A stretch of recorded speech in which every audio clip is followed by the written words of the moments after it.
अरे रेनू मु एबे काम को जाऊची तू मो झील रोजी को ठीक समय खाइबा को देबू तार देखाशुणा करबा पई ही मु तते बाहा हेची बुझिलु। तुम्हें चिंता करनी रोजी एबे सोईची से उठिले ठीक समय मु ताको खाइबा को देबी। अच्छा ठीक अछि मु एबे जाऊची। मो देहटा आज जमा भल लगुनी रोजी उठिबा जाए मु जाए टिके आराम करूथाए।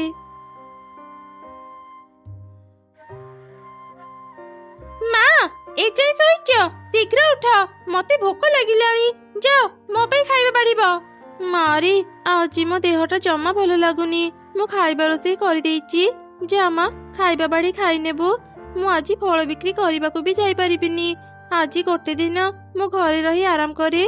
सामान्य देह खराब एमती मरीगलांक परी काहे होउछ भूली जाओनी मो देखाशुणा करबा पई ही बापा तुमको बाहाइचंती। मो कथा जदी न बुझिबो मो बापा को कहि देबी तुमे मते ठीक रे खाइबा को देउन तापरे जेते बेले बापा तुमको पिटी पिटी घर बाहर कर देबे तुमरो कोन हेबो तुमे निजे जानिबो। ना ना तो बापा को किछि भी कहिबुनी मारी तम मानक छड़ा मोर आ दुनिया रे किए अछि कहिलु तू बस मु एबे खाइबा आनी दउची। खाली खाइबा बाड़ीबो ता नुह बाजार को जाई फल भी बिक्री करिबो आ फल बिक्री करी जहाँ भी टंका पाइबो सब आनी मते देबो बुझिलो। रेनू आउ ता झियो को किछि न कही सेई दुर्बल शरीर नै ताको खाइबा बाड़ी देला तापरे से फल झुड़ी धरी बाजार को गला आ फल बिक्री कला। आसंतु आसंतु मो पाखरु ताजा ताजा मिठा फल नै जांतु आसंतु आसंतु फल नियंतु। से दिन चढ़ेर गोटे भी फल बिक्री हेला नाही से मन दुखरे बसिथिला।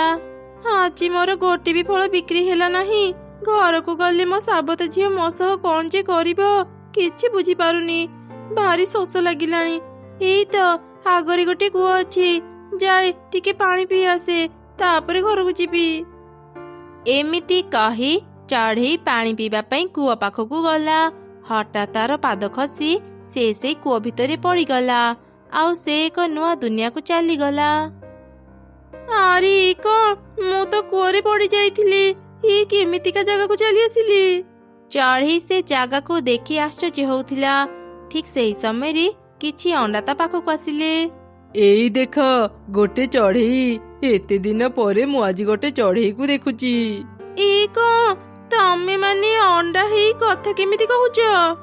अरे चढ़ई आमको भय करनी प्रकृतरे आमे अंडा नुह आमे समस्ते परी गोटे राक्षसीर अभिशाप पाई आमे एमिति अंडा पलटी जाइचु दया करी आमको साहाय्य कर आमको ए अभिशाप मुक्त कर। मु केमिति तम मानको साहाय्य करिबी मु तो गोटे साधारण चढ़ी। तुमे पारिबो चढ़ी ए जागार ना होउची माया नगरी आमे सब परी एठी रहू। गोटे दिन आम परिमा बाहर को जाइतिले ठीक सेही समय गोटे राक्षसी आम माया नगरी नेबा पई आम उपरे आक्रमण कला आमे सब परी मिसी ता सह लड़ाई कलु आउ ताकू मारी देलु। मरिबा पूर्वरु से आमको अभिशाप देई गला ता अभिशाप जोगु आमे समस्ते अंडा पलटी गलु। जेते बेले आम परिमा आम पाखक आसिले से भी आमको ए अभिशाप मुक्त करि पारिलेनी किंतु से आमको ए अभिशाप मुक्त करिया पई एक उपाय कहि देई गले। अच्छा कौन से उपाय? आम परिमा आमको एक अंडा घर दे जाइचंती एठाकू जे भी आसंती अंडा घर तांको 3टी प्रश्न पचारी जे भी अंडा घर सठिक उत्तर देई परिबो से आमको ए अभिशाप मुक्त करि परिबो। तेबे कोन आज जाय केही भी सठिक उत्तर देई नाहंती? ना केही भी देई नाहंती। आउ मन दुख करनी मु तम मानको सहाय्य करिबी किंतु चढ़ी आउ गोटी कथा तुमे जदि से अंडा घर पचारिथिबा 3टी प्रश्नर उत्तर न देई परिबो तुमे भी आम परी अंडा ही एठी रहिजिबो। एठाकू अनेक जण आसीचंती आउ आम परी अंडा ही एठी रहिचंती। मु एठी रही गली भी मते केही भी खोजिबा को आसीबेनी मु सब प्रश्नर उत्तर देबा को चेष्टा करिबी चलो से जगह को मते नै चलो। तापरी से माने अंडा घर पाखकू गले आउ से अंडा घर को सब घटना कहिले। चढ़ी तू प्रस्तुत मोर 3टी प्रश्नर उत्तर देवा पई जदि तू सठिक उत्तर न दे पारिबु तू भी एमानक परी अंडा ही एठी रहिबु। हाँ मु ए विषय सब जानिची मु तुम प्रश्नर उत्तर देबा को प्रस्तुत। तेबे ठीक अछि मोर प्रथम प्रश्न हैला ସମସ୍ତଙ୍କ ପାଇଁ ସେଇ ଗୋଟିଏ ପ୍ରଶ୍ନ, କିନ୍ତୁ ଉତ୍ତର ଅଲଗା ଅଲଗା। ଆଉ ସମସ୍ତଙ୍କ ଉତ୍ତର ବି ଠିକ୍। କହିଲୁ ତା କ'ଣ? ତୁମେ ଭାବିଚିନ୍ତି ଉତ୍ତର ଦିଅ ଚଢ଼େଇ। ଅଣ୍ଡା ଘର ତୁମକୁ ଆଉ ଦ୍ୱିତୀୟ ଥର ସୁଯୋଗ ଦେବନି। ପ୍ରଶ୍ନ ତ ଖୁବ୍ ଜଟିଳ, କିନ୍ତୁ ମୁଁ ଉତ୍ତର ଦେବାକୁ ଚେଷ୍ଟା କରିବି। ସମସ୍ତଙ୍କ ପାଇଁ ପ୍ରଶ୍ନ ଗୋଟିଏ, କିନ୍ତୁ ଉତ୍ତର ଅଲଗା ଅଲଗା। କ'ଣ ହେଇପାରି? ଆରେ ହଁ, ନା, ତାର ଉତ୍ତର ଅଲଗା ହେଇଥାଏ। ସେ ପ୍ରଶ୍ନଟି ହେଉଛି ତୁମ ନାଁ କ'ଣ? ସଠିକ୍ ଉତ୍ତର। ବାସ୍ ଚଢ଼େଇ, ତୁମେ ପାରିଦେଲ। ଏବେ ଖାଲି ଆଉ 2ଟି ପ୍ରଶ୍ନର ଉତ୍ତର ଦେବାକୁ ଚେଷ୍ଟା କର, ତାପରେ ଆମେମାନେ ମୁକ୍ତ ହେଇଯିବୁ। ଏବେ ମୋର ଦ୍ୱିତୀୟ ପ୍ରଶ୍ନ। ବାଘ ପରି ସେ ଡେଇଁପାରେ, କୁକୁର ଭଳି ସେ ବସିପାରେ, ପାଣିରେ ଛାଡ଼ିଦେଲେ ସୁଲ ପରି ଭାସେ। ଏବେ କହ ସେ କିଏ? କ'ଣ ହେଇପାରି ଆର ଉତ୍ତର? ଡଙ୍ଗା? ନା ନା, ଡଙ୍ଗା ପାଣିରେ ଭାସେ, କିନ୍ତୁ ବାଘ ପରି ତ ଡେଇଁ ପାରେନି। ତାହେଲେ କ'ଣ ସାପ? କିନ୍ତୁ ସାପ ତ କୁକୁର ପରି ବସିପାରେନି। ଓହୋ, এই ପ୍ରଶ୍ନର ଉତ୍ତର କ'ଣ ହେବ? ମୁଁ କିଛି ବୁଝିପାରୁନି। ମତେ କିଛି ସମୟ ଦିଅ, ତାପରେ ମୁଁ এই ପ୍ରଶ୍ନର ଉତ୍ତର ଦେବି। ଆଚ୍ଛା ଠିକ୍ ଅଛି, ମୁଁ ତତେ 1 ଘଣ୍ଟାର ସମୟ ଦେଉଛି। ଆଚ୍ଛା ଶୁଣ, ମତେ କିଛି ପାଣି ଆଣିଦିଅ, ମତେ ଭାରି ଶୋଷ ଲାଗୁଛି। ଚଢ଼େଇ, ଆମେ ଅଣ୍ଡା ହେଲା ପରେ ଆମକୁ ଆଉ ଭୋକ ଶୋଷ ହେଉନି। ଆମ ପାଖରେ ଏବେ ପାଣି ନାହିଁ, କିନ୍ତୁ ହଁ, ପାଖରେ ଗୋଟେ ଝରଣା ଅଛି। ଆମ ସାଙ୍ଗରେ ସେଠାକୁ ଚାଲ, ତୁମେ ପାଣି ପିଇ ଚାଲି ଆସିବ। ତାପରେ ଚଢ଼େଇ ସେମାନଙ୍କ ସାଙ୍ଗରେ ଝରଣା ପାଖକୁ ଗଲା ଆଉ ପାଣି ପିଇଲା। ସେତେବେଳେ ତାର ନଜର ଗୋଟେ ବେଙ୍ଗ ଉପରେ ପଡ଼ିଲା। ଚଢ଼େଇକୁ ତା ପ୍ରଶ୍ନର ଉତ୍ତର ମିଳିଗଲା। ମତେ ମୋ ପ୍ରଶ୍ନର ଉତ୍ତର ମିଳିଗଲା। ଚାଲ ଏବେ ସେ ଅଣ୍ଡା ଘର ପାଖକୁ ଯିବା। ଉତ୍ତର ଭାବିଲୁ ନା ଆଉ ସମୟ ନେବୁ? ହଁ ହଁ, ମତେ ଉତ୍ତର ମିଳିଗଲା। ତୁମ ପ୍ରଶ୍ନର ଉତ୍ତର ହେଉଛି ବେଙ୍ଗ। ବେଙ୍ଗ ବାଘ ପରି ଡେଇଁପାରେ, କୁକୁର ପରି ବସିପାରେ, ଆଉ ପାଣିରେ ସୁଲ ପରି ଭାସିପାରେ। ସଠିକ୍ ଉତ୍ତର। ତୁ 2ଟି ପ୍ରଶ୍ନର ସଠିକ୍ ଉତ୍ତର ଦେଲୁ। ଏବେ ତୋ ପାଇଁ ମୋର ଶେଷ ପ୍ରଶ୍ନ। ସେ ଦୌଡ଼େନି କି ରୁହେନି, ସବୁବେଳେ ଚାଲିଥାଏ। ସେ କାହାର ବି ନୁହଁ, ସେ ଏକା ହିଁ ସବୁ କିଛି। କହିଲୁ ସେ କିଏ? এই ପ୍ରଶ୍ନଟି କୋଉଠି ଶୁଣିଲା ପରି ମନେ ହେଉଛି। ଆରେ ହଁ, ମନେ ପଡ଼ିଲା। ଆରେ ମା, ମୁଁ ଆଜି ତତେ ଗୋଟେ ପ୍ରଶ୍ନ ପଚାରିବି, ତାର ଉତ୍ତର କହିବୁ। ସେ ଦୌଡ଼େନି କି ରୁହେନି, ସବୁବେଳେ ଚାଲିଥାଏ। ସେ କାହାର ବି ନୁହଁ, ସେ ଏକା ହିଁ ସବୁ କିଛି। କହିଲୁ ସେ କିଏ? ବାପା, ମୁଁ এই ପ୍ରଶ୍ନର ଉତ୍ତର ଜାଣିନି। ଏ ପ୍ରଶ୍ନର ଉତ୍ତର ହେଉଛି ସମୟ। ସମୟ କେବେ ବି ରୁହେନି, ସେ କାହାର ନୁହଁ। ସେଥିପାଇଁ ଠିକ୍ ସମୟରେ ସବୁ କାମ କରିନେବା ଉଚିତ, ବୁଝିଲୁ? এই ପ୍ରଶ୍ନର ଉତ୍ତର ହେଲା ସମୟ। ଏକଦମ ଠିକ୍। ତୁ ମୋର ସବୁ ପ୍ରଶ୍ନର ଉତ୍ତର ସଠିକ୍ ଦେଇଛୁ। ଏବେ ସମସ୍ତେ ମୁକ୍ତ। ତାପରେ ଅଣ୍ଡା ହେଇଥିବା ସବୁ ପରୀ ଆଉ ପଶୁ ପକ୍ଷୀ ମୁକ୍ତ ହେଇଗଲେ। ସମସ୍ତେ ଚଢ଼େଇକୁ ଧନ୍ୟବାଦ ଜଣାଇଲେ। ତୁମକୁ ଅନେକ ଅନେକ ଧନ୍ୟବାଦ ଚଢ଼େଇ, ତୁମ ପାଇଁ ଆଜି ଆମେ ସମସ୍ତେ ମୁକ୍ତ ହେଇପାରିଲୁ। ପରୀ, ଏବେ ତମେ ମାନେ ବିପଦ ମୁକ୍ତ। ମତେ ଏବେ ମୋ ଘରେ ପହଞ୍ଚେଇ ଦିଅ। ମୁଁ ଯଦି ଆଜି ଘରକୁ ନ ଫେରିବି, ମୋ ଝିଅ ମତେ ବହୁତ ପିଟିବ। ତୁମ ଝିଅ ତୁମକୁ ମାରିବ? ସେ କେମିତିକା ଝିଅ? ସେ ମୋର ନିଜ ଝିଅ ନୁହଁ, ସେ ମୋର ସାବତ ଝିଅ। ହେଲେ ଆଜି ଯାଏଁ ମୁଁ ତାକୁ ମୋ ନିଜ ଝିଅ ପରି ଦେଖାଶୁଣା କରିଛି, କିନ୍ତୁ ସେ ମତେ କେବେ ବି ତା ମା ଭାବିନି। ସେ ମତେ ଅନେକ ମାରେ, ବେଳେ ବେଳେ ତ ଖାଇବାକୁ ବି ଦିଏନି। ବୁଝିଗଲି ଚଢ଼େଇ, ତୁମେ ଭାରି ସରଳ। ସେଇ ସୁଯୋଗରେ ତୁମ ଝିଅ ତୁମ ଉପରେ ଅତ୍ୟାଚାର କରୁଛି। ଚିନ୍ତା କରିନି, ମୁଁ ତୁମକୁ ଗୋଟେ ଉପହାର ଦେବି। ସେଇ ଉପହାର ନେଇ ଏବେ ନିଜ ଘରକୁ ଯାଅ। ଏଇ ଯାଦୁର ରଙ୍ଗୀନ ଅଣ୍ଡା ଆଜିଠୁ ତୁମର। ତୁମେ ଯାହା ବି ଏ ଅଣ୍ଡାକୁ ମାଗିବ, ସେ ତୁମକୁ ସବୁ ଦେବ। ତୁମକୁ ଆଉ ଫଳ ବିକ୍ରି କରିବାକୁ ପଡ଼ିବନି। ତୁମକୁ ବହୁତ ବହୁତ ଧନ୍ୟବାଦ ପରୀ। ରଙ୍ଗୀନ ଅଣ୍ଡା, ଏବେ ମତେ ମୋ ଘରେ ପହଞ୍ଚେଇ ଦିଅ।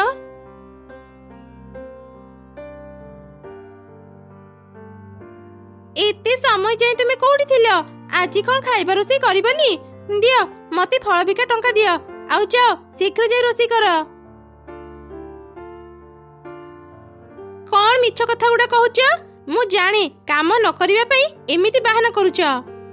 ମୁଁ ସତ କହୁଛି ରେ ମା, ଏଇଟା ଯାଦୁର ରଙ୍ଗୀନ ଅଣ୍ଡା। ତତେ ଭୋକ ଲାଗୁଛି ନା? ଦେଖେ, ମୁଁ ଏ ରଙ୍ଗୀନ ଅଣ୍ଡାକୁ କେମିତି ଖାଇବା ମାଗୁଛି। ଯାଦୁର ରଙ୍ଗୀନ ଅଣ୍ଡା, ମୋ ଝିଅ ପାଇଁ ଅନେକ ଭଲ ଭଲ ଖାଇବା ଦିଅ। ଦେଖିଲୁ ତ ମା, ଏବେ ତୁ ପେଟ ପୁରା ଖାଇବା ଖା। ମୁଁ ଯାଉଛି, ଟିକେ ଆରାମ କରିବି।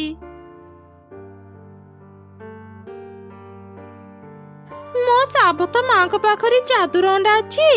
ମୋର ସେ ଅଣ୍ଡା ଦରକାର। ଯେମିତି ବି ହେଉ ମୁଁ ତାଙ୍କ ପାଖରୁ ସେ ଅଣ୍ଡା ଆଣିକି ରହିବି। ଏମିତି ସେ ରାତି ହେବାକୁ ଅପେକ୍ଷା କଲା। ଆଉ ଅଧରାତିରେ ସେ ଚୁପ୍ ଚୁପ୍ ତା ସାବତ ମା ରୁମକୁ ଗଲା। ଆଉ ସେ ରଙ୍ଗୀନ ଅଣ୍ଡା ଚୋରି କରିବାକୁ ଚେଷ୍ଟା କଲା। ସେ ଯେମିତି ରଙ୍ଗୀନ ଅଣ୍ଡାକୁ ଛୁଇଁଲା ସେ ବୁଢୀ ପାଲଟି ଗଲା। ମୋର କଣ ଅବସ୍ଥା ହେଇଗଲା? ମା ମତେ ବଞ୍ଚାଅ। କଣ ରେ ମା, ତୋର ଏମିତି ଅବସ୍ଥା କେମିତି ହେଲା? ମୁଁ କହୁଛି ଏସବୁ କେମିତି ହେଲା? ଏ ବଦମାସ ଝିଅ ତ ଯାଦୁର ଅଣ୍ଡା ଚୋରି କରିବାକୁ ଆସିଥିଲା। ସେ ତା ଭୁଲର ଶାସ୍ତି ପାଇଛି। ମା ମତେ କ୍ଷମା କରିଦିଅ। ମୁଁ ଲୋଭରେ ପଡି ଏଭଳି ଭୁଲ କରିଦେଲି। ଯାଦୁର ଅଣ୍ଡା, ଏଇ ଥରକ ମୋ ଝିଅକୁ କ୍ଷମା କରିଦିଅ। ମୁଁ ତାର ଏମିତି ଅବସ୍ଥା ଦେଖି ପାରିବିନି। ଯେତେ ହେଲେ ମୁଁ ତାକୁ ନିଜ ଝିଅ ପରି ପାଳିଛି। ଏମିତି ଶୁଣି ଯାଦୁର ଅଣ୍ଡା ରୋଜିକୁ ପୂର୍ବ ଭଳି କରିଦେଲା। ରୋଜି ନିଜ ଭୁଲ ବୁଝିପାରିଲା। ସେ ତାର ମାକୁ କ୍ଷମା ମାଗିଲା। ଆଉ କେବେ ବି ସେ ତାର ସାବତ ମା ସହ ଖରାପ ବ୍ୟବହାର କଲା ନାହିଁ। ଏମିତି ଚଢ଼େଇ ନିଜ ପରିବାର ସହ ଖୁସିରେ ରହିଲା।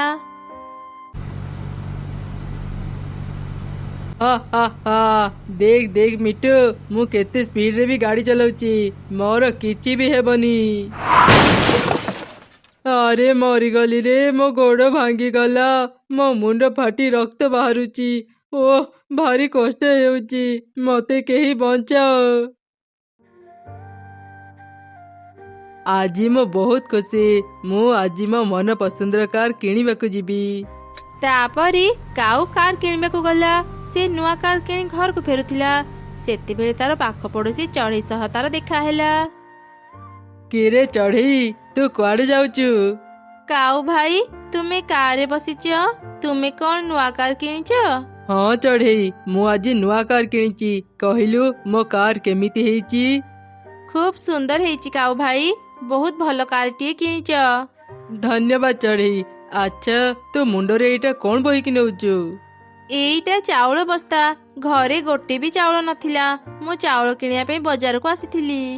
ओ अच्छा, हौ तू एबे घर को जा, मु भी जाउची। काऊ भाई, मु तुमको गोटे कथा कहि थांती। कौन कथा कहबु चढ़ई, कह। काऊ भाई, तुम घर मो घर पाखरे ही। मते तुम कार नहीं मो घरे छाड़ी दे पारिबो? अनेक डेरी ही गलानी तो मु घर को गले रोसई करिबी। कौन हेला? मो तो सह टिके भलरे कथा हेली बोली तोर से मइला चाउल बस्ता को मो कार रे रखिबी? तू एमिति भाबी पारिलु केमिति? से मइला चाउल बस्ता मो कार रे रखिले मो कार मइला ही जीवो। ना ना, मु तते मो सांगरे नहीं पारिबिनी। काऊ भाई चिंता करनी, मु घर को पहुंचिला परी तुम कार को भल भाबरे धोई देबी। चुप कर, मु कहली ना मो कार रे टिके भी मलिया मु लगे पारिबिनी। तू चाली चाली तो घर को जा। आउ तो भलिया गरीब मानकु मो कार रे बसैले मो कार रो मान सम्मान नष्ट हो जीवो। एमिति काहेकि कहूच काऊ भाई? एते भारी चाउल बस्ता नहीं घर को जाऊ जाऊ मोर अनेक डेरी हो जीवो।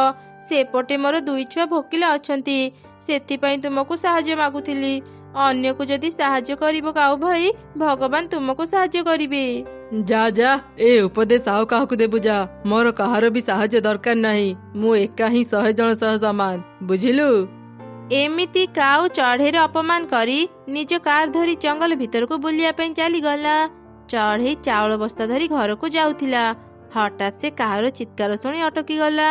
बंचाओ, मते केही बंचाओ, बंचाओ, मते केही बंचाओ। सेतेबेले से देखिला गोटे बुढ़ी चढ़ी गछरे बंधा हेइतिला। आउ ता पाखरे अनेक सुना टंका पड़िथिला।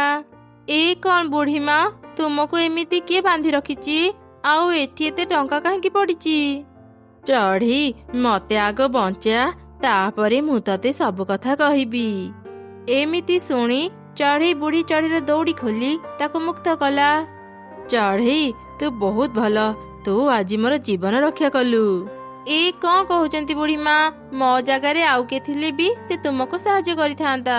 किंतु चढ़ी, तते तो केही भी साहाय्य कले नाही। माने आपण कौन कहउचंती? मो जणे तांत्रिक। किछि समय आगरु तू काऊ सह जहा भी कथा हेउथिलु मु दूररु थाई सब सुनिची। हाँ, आपण ठीक कहले बुढ़ी माँ। काऊ भाई के पाखरे गाड़ी थिला। से चाहिथिले मते साहाय्य करि पारिथांते। ମନ ଦୁଃଖ କରନି ଚଢ଼େଇ, ମୁଁ ତତେ ସାହାଯ୍ୟ କରିବି। ମୁଁ ତତେ ପରୀକ୍ଷା କରି ଜାଣିଗଲି ତୁ ବହୁତ ଭଲ ମନର। ପରୀକ୍ଷା କଲି? ହେଲେ କେମିତି? ମୁଁ ନିଜେ ହିଁ ନିଜକୁ ଏ ଗଛ ସହ ବାନ୍ଧିଥିଲି, ଆଉ ତଳେ କିଛି ଟଙ୍କା ରଖିଥିଲି। ମୁଁ ଦେଖୁଥିଲି ତୁ ମତେ ସାହାଯ୍ୟ କରିବୁ ନା ଏ ଟଙ୍କା ନେଇ ଚାଲିଯିବୁ। ହେଲେ ତୁ ଟଙ୍କା ନ ନେଇ ମତେ ସାହାଯ୍ୟ କରି ପ୍ରମାଣ କରିଦେଲୁ ତୋ ପାଖରେ ଟଙ୍କା ଅପେକ୍ଷା ଅନ୍ୟକୁ ସାହାଯ୍ୟ କରିବା ଗୁରୁତ୍ୱପୂର୍ଣ୍ଣ। ଏବେ ମୁଁ ତତେ ସାହାଯ୍ୟ କରିବି। ତୁ ତ ଘରକୁ ଶୀଘ୍ର ପହଞ୍ଚିବାକୁ ଚାହୁଁଥିଲୁ ନା, ମୁଁ ତତେ ଖୁବ୍ ଶୀଘ୍ର ତ ଘରେ ପହଞ୍ଚେଇ ଦେବି। ଆଉ ହଁ, ଏ ଗଛକୁ ବି ନେ, ଏ ଗଛକୁ ନିଜ ଅଗଣାରେ ଲଗେଇଦେବୁ। ଏ ଯାଦୁର ଗଛରୁ ତୁ ଏମିତି ଜିନିଷ ପାଇବୁ ଯାହାଦ୍ୱାରା ତୁ ଯୋଉଠିକି ଚାହିଁବୁ ସେଠାକୁ ଶୀଘ୍ର ଯାଇପାରିବୁ। ଚଢ଼େଇ ତାନ୍ତ୍ରିକ ଚଢ଼େଇକୁ ଧନ୍ୟବାଦ ଜଣାଇଲା। ତାନ୍ତ୍ରିକ ଚଢ଼େଇ ତା ଯାଦୁ ଶକ୍ତିରେ ଶୀଘ୍ର ଚଢ଼େଇକୁ ତା ଘରେ ପହଞ୍ଚେଇ ଦେଲା। ମା ଚଢ଼େଇ ତାର ଦୁଇ ଛୁଆଙ୍କୁ ସବୁ ଘଟଣା କହିଲା। ତାପରେ ସେ ଯାଦୁର ଗଛକୁ ନିଜ ବଗିଚାରେ ଲଗେଇ ଦେଲା। ହଠାତ୍ ସେ ଗଛଟି ବଡ଼ ହେଇ ସେଥିରେ ଅନେକ ଗୁଡ଼ିଏ କାର ବାହାରିଲା। ଏ କଣ ମା, କାର ଗଛ? ଏ ଗଛରେ କେତେ ସୁନ୍ଦର ସୁନ୍ଦର କାର ଅଛି। ମା, ମତେ ଲାଲ ରଙ୍ଗର କାର ଭାରି ଭଲ ଲାଗେ। ମତେ ଲାଲ ରଙ୍ଗର କାର ଆଣିଦିଅ ନା ମା। ଆଚ୍ଛା ଠିକ ଅଛି ରେ ମା, ଆମେ ନିଜ ପାଇଁ ଗୋଟେ କାର ରଖିଦେବା, ଆଉ ବାକି ସବୁ କାର ଆମେ ବିକ୍ରି କରିପାରିବା। ଏମିତି କହି ମା ଚଢ଼େଇ ଗଛରୁ ଗୋଟେ କାର ଆଣିଲା। ସେ କାର ପାଇ ଦୁଇ ଚଢ଼େଇ ଛୁଆ ଖୁବ୍ ଖୁସି ହେଇଗଲେ। ସେପଟେ କାର ଚଲେଇ କାଉ ଜଙ୍ଗଲରେ ବୁଲୁଥିଲା। ସେତେବେଳେ ତାର ମିଟୁ ସହ ଦେଖା ହେଲା। ମିଟୁ, ମୋ ନୂଆ କାର ଦେଖିଲୁ? ବହୁତ ବଢିଆ ହେଇଛି ନା? ଏ ଜଙ୍ଗଲରେ ମୁଁ ପ୍ରଥମ ଯିଏ କାର କିଣିଛି। ହଁ ଯେ କାଉ, ତୁ ବହୁତ ସ୍ପିଡରେ ଗାଡି ଚଲାଉଛୁ। ଏତେ ସ୍ପିଡରେ ଗାଡି ଚଲେଇଲେ ତ କାର ଆକ୍ସିଡେଣ୍ଟ ହେଇଯିବ। ଚୁପ୍ କର ଗରିବ ମିଟୁ, ମୁଁ କେମିତି ଗାଡି ଚଲେଇବି ଏବେ କଣ ତୋ ପାଖରୁ ଶିଖିବି? ଯେବେ ଆକ୍ସିଡେଣ୍ଟ ହେବ ସେବେ ମୋ କଥା ବୁଝିବୁ। ହା ହା ହା, ମୁଁ ବହୁତ ଭଲ ଭାବରେ କାର ଚଲେଇବା ଶିଖିଛି, ତତେ ଆଉ ଜ୍ଞାନ ଦେବାକୁ ପଡିବନି। କାର ଚଲେଇବାର ଗୋଟେ ଲିମିଟ ଅଛି, ତୁ ସେଇ ଲିମିଟରେ କାର ଚଲା ଆଉ ଖୁସିରେ ରହ। ଲାଗୁଛି ତତେ ନ ଦେଖେଇଲେ ତୁ ଜାଣିପାରିବୁନି ମୁଁ କେତେ ଭଲ କାର ଚଲାଏ। ଏବେ ତୁ ଖାଲି ଦେଖ। ଆରେ ଆରେ କାଉ, ତତେ ଦେଖେଇବାକୁ ପଡିବନି। ମୁଁ ଖାଲି କହିଲି ତୁ ଭଲରେ ଗାଡି ଚଲା, ତୋର ବିପଦ ହେବନି। ତୁ ଏଇଠି ଛିଡା ହେଇଥା, ଆଉ ଖାଲି ଦେଖେ ମୁଁ କେତେ ସ୍ପିଡରେ ବି ଭଲ ଗାଡି ଚଲେଇ ପାରେ।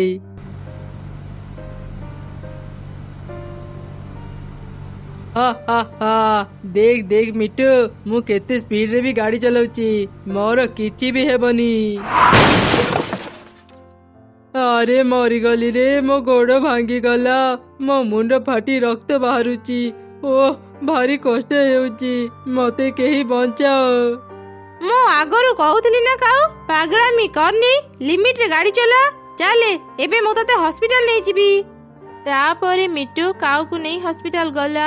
ହସ୍ପିଟାଲରୁ ଫେରିବା ସମୟରେ ଚଢ଼େଇର ଘର ବାହାରେ କାର ଗଛ ଦେଖି କାଉ ଆଉ ମିଟୁ ଅଟକି ଗଲେ। ଏ କଣ ଚଢ଼େଇ, ତ ଘର ବାହାରେ କାର ଗଛ? ଏମିତିକା ଅଦ୍ଭୁତ ଗଛ କେମିତି ହେଲା? ଚଢ଼େଇ କାଉକୁ ସବୁ ଘଟଣା କହିଲା। ଏ ଭିତରେ ଏତେ ବଡ ଘଟଣା ଘଟିଗଲା, ଅଥଚ ମୁଁ କିଛି ଜାଣିପାରିଲିନି। ସେ କଥା ଛାଡ କାଉ ଭାଇ, ଆଗ କୁହ ତୁମର ଏମିତି ଅବସ୍ଥା କେମିତି ହେଲା? ଚଢ଼େଇ, ମୁଁ ସ୍ପିଡରେ କାର ଚଲାଉଥିଲି, ମୋର ଆକ୍ସିଡେଣ୍ଟ ହେଇଗଲା, ଆଉ ସେଇ ଆକ୍ସିଡେଣ୍ଟରେ ମୋ ଗୋଡ ଭାଙ୍ଗିଗଲା। ଦେଖିଲ କାଉ ଭାଇ, ମୁଁ କହୁଥିଲି ନା ଅହଙ୍କାର କରିବନି। ଆଜି ତୁମେ ତୁମ ଅହଙ୍କାରର ଶାସ୍ତି ପାଇଲ। ଏ ମାନେ, ତୁ ଠିକ କହିଲୁ ଚଢ଼େଇ, ନୂଆ କାର କିଣିଥିଲି ବୋଲି ମୁଁ ଭାରି ଗର୍ବ ଅହଙ୍କାର କରୁଥିଲି। ମୁଁ ସମସ୍ତଙ୍କ ସହ ଅନେକ ଖରାପ ବ୍ୟବହାର କରିଛି। ଆଜିଠୁ ମୁଁ କାନ ଧରୁଛି, ମୁଁ ଏମିତି ଭୁଲ ଆଉ କେବେ କରିବିନି। ଏମିତି କାଉ ନିଜ ଭୁଲ ବୁଝିପାରି ତା ଘରକୁ ଚାଲିଗଲା। ସେପଟେ ଚଢ଼େଇ ଆଉ ତାର ଛୁଆମାନେ କାର ବିକ୍ରି କରି ଖୁସିରେ ରହିଲେ।